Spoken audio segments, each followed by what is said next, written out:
So why do we have pain, and why for some people does it never go away? Hi, my name's Nathan from Active Health Clinic, and today I really want to talk about persistent pain, chronic pain, fibromyalgia, and even complex regional pain syndrome, why it happens, and some strategies and what we can do to manage this and move forward and get on with the life that we really want to have. So to understand pain sensitization, we need to take the step back and go, well, what is pain? Now, pain, believe it or not, for most people is a good thing because it helps them basically to stop hurting themselves. So if they fall over, they burn themselves, they'll get this sensation and it protects them. But unfortunately, we often see pain there all the time, or what we refer to as persistent pain or pain sensitization. So pain in itself is not a linear thing. So we often hear modern medicine saying, well, you do this and it will hurt, or you'll get this pain level. And it may be right that it does hurt. However, there are different levels of pain for sometimes the same injury. Now, an example that I use of this is that if you stub your toe, now you may be having a good time, it could be with your children or out with friends, you stub your toe and it hurts. Like it's like, oh, but then you get over that, like relatively quickly, and you get back into things. Now, if you stubbed your toe and it was the middle of the night on the way to the toilet and you bust in to get there, it hurts, but it tends to hurt a lot more. Like we hear that, oh, it's the worst I've ever had. Now, it's the same injury, yet this one hurts more than actually stubbing your toe with friends, family, or the other things I mentioned before. Now, why is the case? Well, first of all, it's not linear because it's different, like pain at different times. So this is what we refer to as emergent. So linear is 1 + 1 is 2. It's always going to be the same result.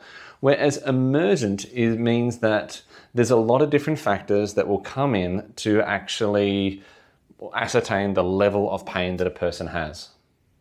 So in these particular two examples, why it actually is worse than the other, one is worse than the other, is because what our body perceives as the threats and safeties. And we sometimes refer this to DIMS and SIMS. Now, that's not the tasty late night snack or daytime snack that we have in Australia. It refers to danger in me and safety in me. Now, when it's at nighttime, there's a lot of dangers. It's dark and you don't want to pee yourself. It's kind of a little bit awkward.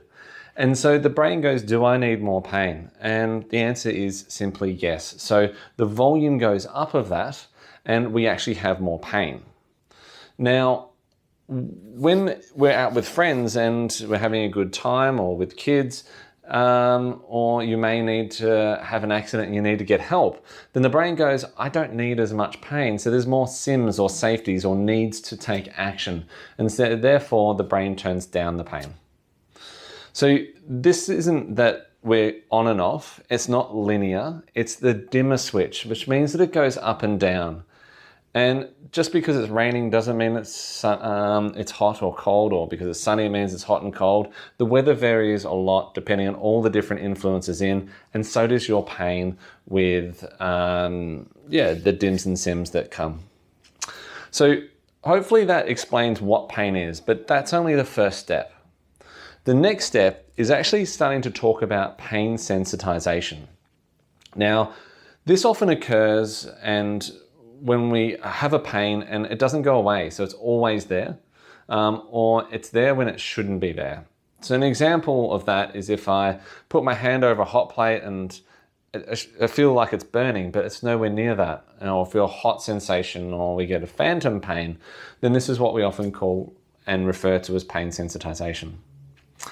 So this occurs when we generally have some type of traumatic event. And a traumatic event does not need to be a big car crash or abuse. It can be something relatively minor.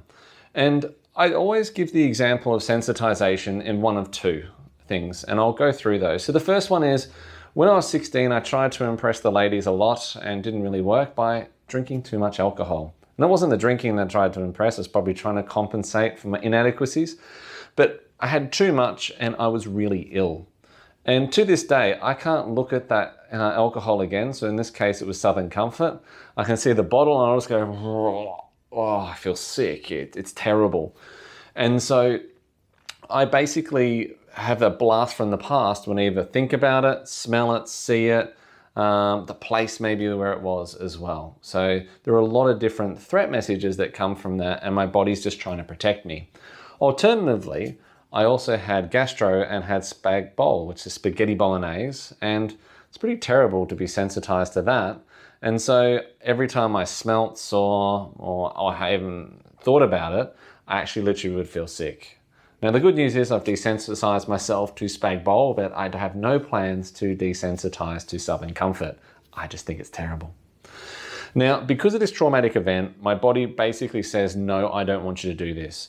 So when we think of this in reference to pain or fatigue, because there is a big overlap in that area, that we need to look back to what that trauma is. So some people may have localized pain towards maybe their elbows. And this can be because they had an elbow injury. And for that time, they had to push through, they had to keep going, and the body's going, hey, I don't like this, can you please stop? And therefore learns that we have this message that when it feels too threatened, or there's even less threat messages, or the body learns that more are coming in, that it becomes louder and louder and louder. So we often see through trauma, injuries, but just sometimes overactive blood pressures, or something that can be pretty innocuous like a bad virus that can lead to muscle aches and pains that basically don't go away. So this is why we have pain that shouldn't be there. Now, the good news is that we don't have to put up with this. We can actually manage this. At the very least, we can understand it. Generally, we can definitely turn down the volume. And for some people, they can completely overcome their pain. Now, I know that might sound like a bit of a shock to people who have had pain for a long period of time, but I think if we, first of all, understand what it is, then it becomes something that we can better manage. But then also, there's a lot of different strategies that we can put into place to work on this. So we talk about a person's temple. This means that a safe space for that body to heal, that can provide SIMs, that can provide that message to the body. So the foundation of this is pacing. So this is about spending time without pain or fatigue, or a minimal amount of this, so that the body can actually switch off. So this is a combination of activity and rest so that we can feel balance. Because we do know that doing too much, either physically or mentally, can really make that pain worse. The 4 pillars which hold up the roof are the management of exercise, diet, sleep, and emotional stress. So with diet, it's finding the right amount that you can do that doesn't make it worse later or limit you, and that is extremely important. If you're doing exercise that makes you worse or limits you, it's too much, and you need to have a word with your trainer, exercise physiologist, or person in charge, and or seek out some additional support to help you with that. Diet, depending on where you're at, it's about having a healthy diet, and if you have any symptoms of bloating, diarrhea, constipation, then again, I think it's important to reach out to figure out why that is happening, and there can be multiple reasons, but reaching out to a dietitian like we have in our team is incredibly important. The management of sleep and understanding why at this point in time, probably why your sleep is unrefreshing, what we can do with that, and again, better manage. And the final one is management of emotional stress. Now, emotional stress is just the general stresses and anxieties that come from day to day, but also from having pain all the time. It's not pleasant. And at this point, I want to really stress that it's not emotional stress that causes chronic pain. It's not emotional stress that causes complex regional pain syndromes, such as arthritis or other things. There are physiological mechanisms below. These things can perpetuate it, but we need to learn to manage it, because if we can, then we're going to spend more energy on the things we want to do rather than the threat messages or the DIMs that can actually make our pain worse. Now, once those things are under control, the roof goes on the top, and this is the management of your DIM SIMs. So trying to reduce the DIMs where possible, and to actually apply more SIMs, and to retrain the signals and receptors in our body so that we don't perceive as much threat, or our brain is not interpreting that as much, and the pain signals are not as high. So that's a very brief sort of overview of what's going on. If you have any questions about this, then type them below, reach out, get in contact with us, because everyone is a little bit individual, but the same processes or similar processes can run underneath this and underlie it. But there is hope.